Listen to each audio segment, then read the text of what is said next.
everybody. Hope everyone's doing well. Just to tell you my troubles, I've been having some problems with Zoom and Google Meet. And now this is my third time trying to record this, actually fourth time with Microsoft Teams. So we're just going to move on to looking at 3.7, the families of quadratic functions. Hopefully you can follow along with me. I will probably be coughing, and I'll try to go through the examples. At any time, please pause the video, ask a neighbor, rewind, slow down the volume. Hopefully you can see what I'm going to be writing. I'll try to make it as large as possible on your screen. That's why I recommend you maybe look at it at a later time, maybe on a laptop or a computer. But that's fine too. Let's get started. I'm going to share my screen with you. And the sharing of the screen is going to be a Word document. Let me make sure this is proper. There we go. So hopefully you can see that. I'm also going to get rid of my face so it's not distracting. And there you go. We have, hopefully on your screen, is the handout. Let me scroll down. And what we're going to be looking at in this investigation, and I'll try to do it really quickly, is looking at the properties of families of a quadratic function. Now, we might have mentioned it today. And let me just make sure I'm in the right ink. I will use black. So really, really quickly, let me make this larger too. Put this up here so I don't see that. I think that's a bit better. Okay. So I'm going to write on the left-hand side of my handout. There are three ways of writing quadratics, and a lot of you should know these. The first one is standard form, or y equals ax squared plus bx plus c. The other one is vertex form. I'm going to go from the way that we taught you, y equals a times x minus p squared plus q. And the last one is factored form, y equals a times x minus m times x minus n. Now you might see in a moment some different format. To illustrate this further, going from standard form to vertex form, this is called completing the square.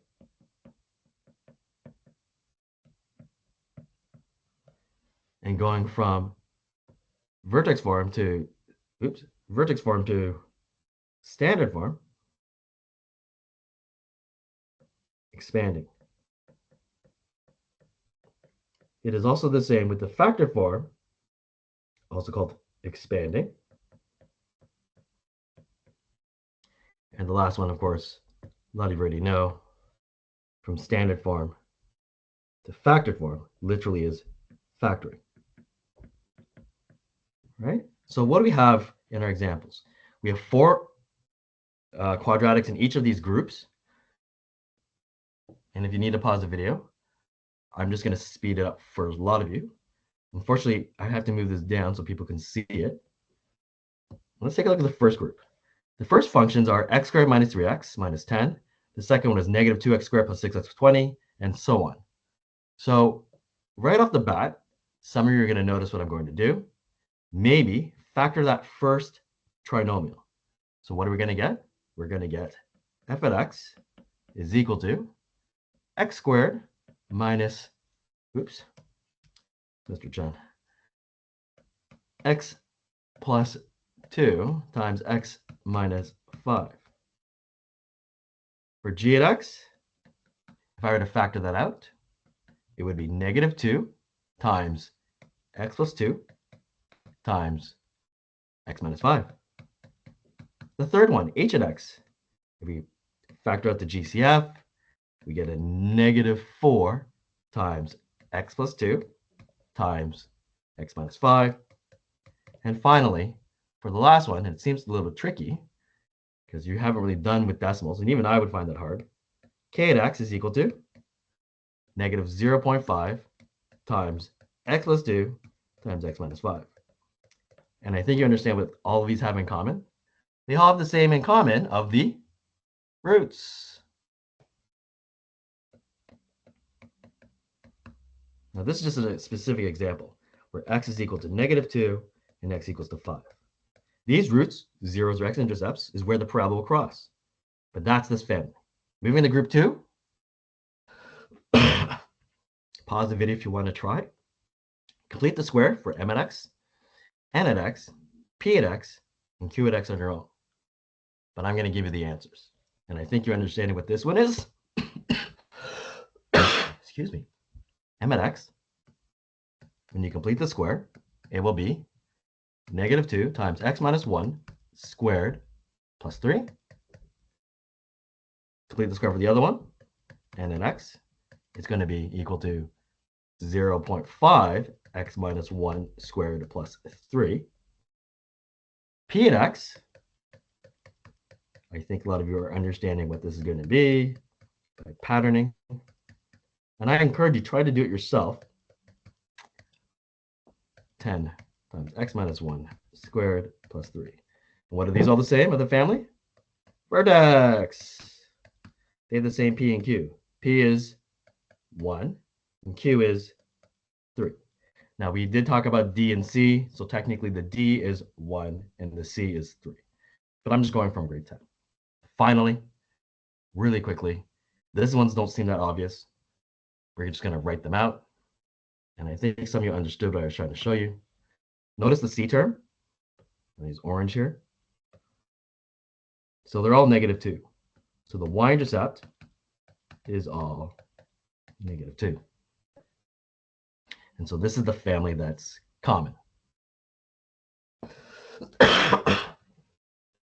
Okay, let's keep on going.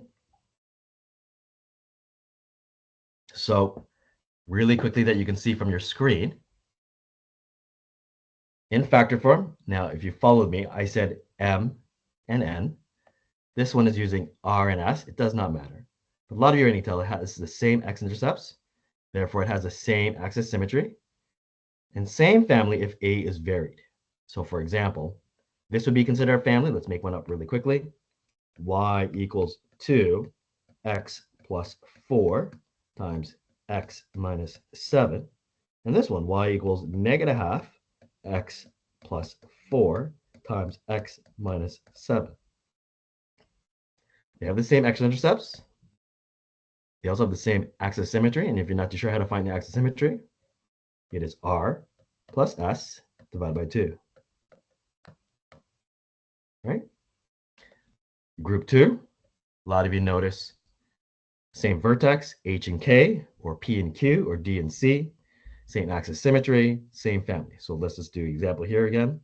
Let's say we have y equals 2 times x plus 4 squared minus 7, and y equals -3x plus 4 squared minus 7. Finally, standard form. This is also a family if they have the same y-intercept, but the family of a is varied. And let's talk about a really quickly before we do this. No, we'll do it. Let's just say we have y equals 2x squared plus 10. And the other one is y equals -0.5x squared minus 17x plus 10. Right? So what is a? A lot of you know what this is. It is the shape and orientation of the function. Specifically for quadratics, when a is positive, there's no changes. But when a is negative, this parabola opens down. What else do we know? When a is greater than 1, it means a vertical stretch by a factor of a. And when a is in between 1 and 0, it's a vertical compression.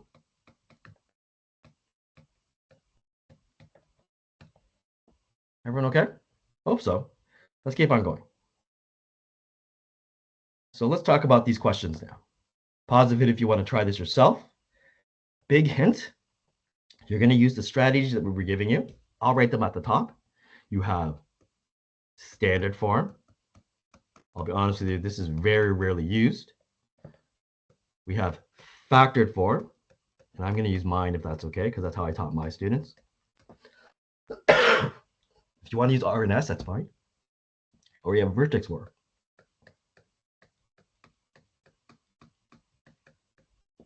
So it says for this question, determine the equation of the quadratic function with the x-intercepts of 0 and 8 and pass it through -3 and -6. Also, sometimes visualizing this as a sketch might assist you.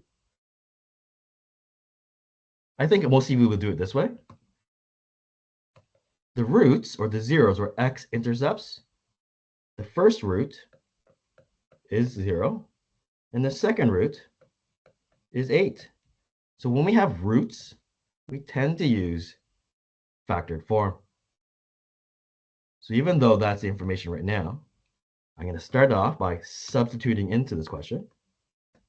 And some of you actually understand that I tried to start training us earlier with my previous example a couple of days ago, maybe on Thursday or Friday last week, with these questions. Now, I think you know what I'm going to do. X minus 0 is just x. So that's dealing with the first one. But the other one is x minus 8. And it makes sense because if you plug in the 8 there, 8 minus 8, that's 0. So that's what we have. So it looks like we still don't have any information because we want to determine the equation. But I think you understand what we're going to do next. This says that this parabola passes through the point -3 and -6. Now, as a sketch, let me just show you what I'm talking about. The roots are 0 and 8. And for sure, -3, -6 is not the vertex. We can almost kind of tell because a lot of you understand that roots show that the symmetry of that parabola. But where is -3 and -6? So -3, -6 is probably something like this. So -3 is over here, and maybe I should draw -6 maybe a little bit further. So in order to go through this point and go through those two roots, it probably looks something like this. Everyone see what I just did? There's no way that this parabola will open up.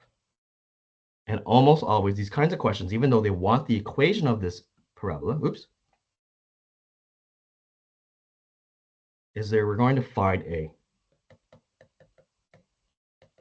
So how are we going to find A? Pause the video if you already know how to do this. Try it yourself. But let's continue. Sub in the -3 for x and -6 for y.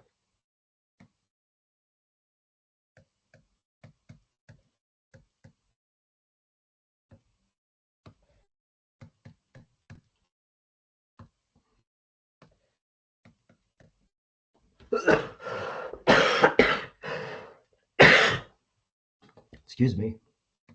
-6 is equal to A. -11. 33A. Divide both sides by 33. If you had Mr. Gagaro, always arf this. So this would probably be -2 over 11. What is the final answer? We'll give it to you in factored form. Y is equal to -2 over 11 times x minus 8. And you could check this by plugging into Desmos. You could also FOIL this. Is it okay if I do not FOIL this? And I'm not going to put it in vertex form because all they ask is determine the equation. So factored form is fine. But if you want to practice yourself or train yourself, please feel free to go ahead. Second last question. This question is determine the equation of the parabola with the vertex 4, 1 and pass it through 11, 8. So notice they're telling us that the vertex is 4, 1. So that's our P. That's our Q. And again, to visualize this, if you're the type that needs it, 4 is there. 1 is here, maybe. That's the vertex. We don't have any other information except 11, 8. 11, 8 is way over here. 8 is way up here. So again, it's not our root. It's not another vertex. By definition, we already know the vertex. So this parabola has to be probably, because of symmetry, has to look something like this. And so we're going to try to determine that formula. So if we have the vertex, which is 4, 1, I'm going to start with that. A times x minus 4 plus 1. And I should have used a different color. My apologies. I'll use a brighter green, if that's okay. And this question is very, very similar to the previous one. Because again, ultimately, we want to find A. Even though it's asking determine the equation of the parabola, almost always try to find A. So 11, 8, that is our x, and that's our y. And I think a lot of you know what we're going to do. Sub in the 8 for y and 11 for x. 8, 11, A minus 4 squared plus 1. I apologize if I'm changing colors too much. I'm just trying to emphasize the substitution. And notice you all should be able to do this. Order of operation says that's 8. 11 minus 4, easy peasy. Oops.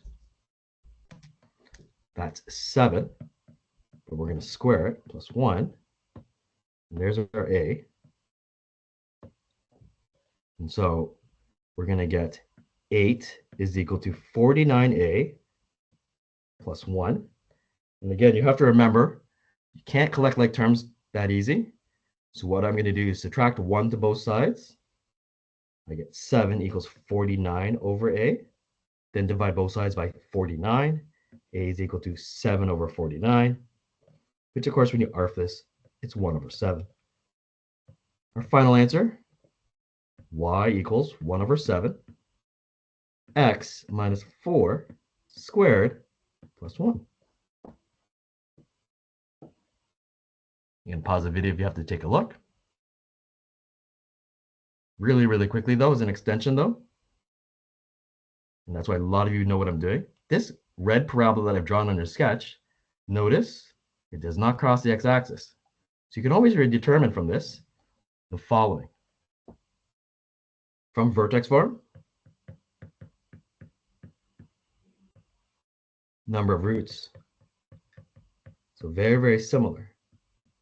Basically, if A and Q are the same signs, let's take a look at this example. The A is 1/7. The Q is 1. They're both positive, right? If A and Q are the same sides, no real roots. The corollary statement for this, if A and Q are different sides,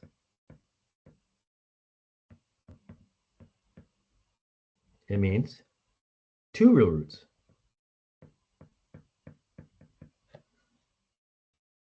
The last one is really cheesy. When Q is equal to 0, that means 1 real root. I am mixing up my notation, my apologies. So one more time, I'll highlight it. When they are the same signs, no real roots. If they're different signs, 2 real roots. And if Q is equal to 0, or in this case, C equals 0, it's really the same thing, you have 1 real root. Make sense? Last question. Hopefully this makes sense. This question is tricky, so you might have to read this. Basically, a highway overpass has a shape that can be modeled by the equation of a parabola. If the edge of the highway is the origin and the highway is 10 meters wide, what is the equation of the parabola if the height of the overpass is 2 meters from the edge of the highway, which is 13 meters? Some people are going, what? So let me show you what I'm talking about. I'm going to draw a sketch where we have on the y-axis the height of the bridge in meters. And we also have the width of the bridge, also in meters.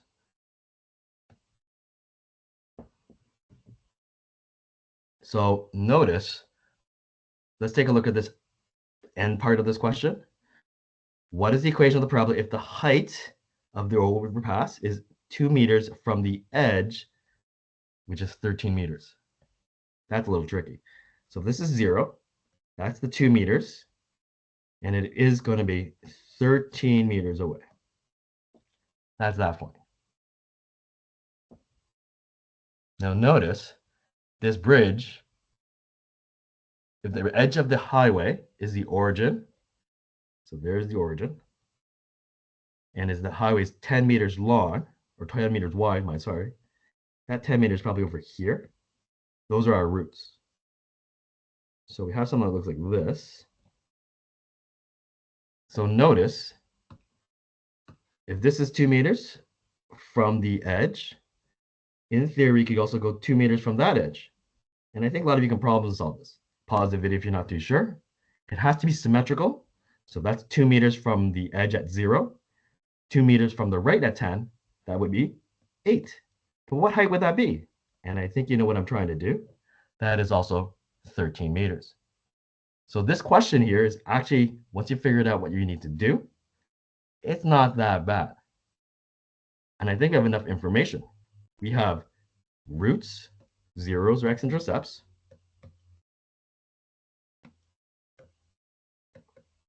And we have at least not 1, but 2 points.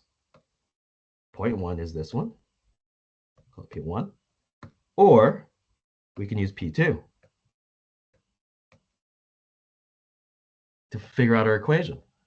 Pause the video if you want to try it yourself, but I think you know what I'm going to do. Let's use the roots. I have to move this down just so people can see. And I'm just going to fly. That's okay.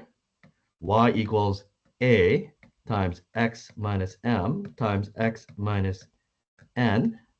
I'm going to plug in my 2 roots, which were 0 and 10. And again, this is a little silly.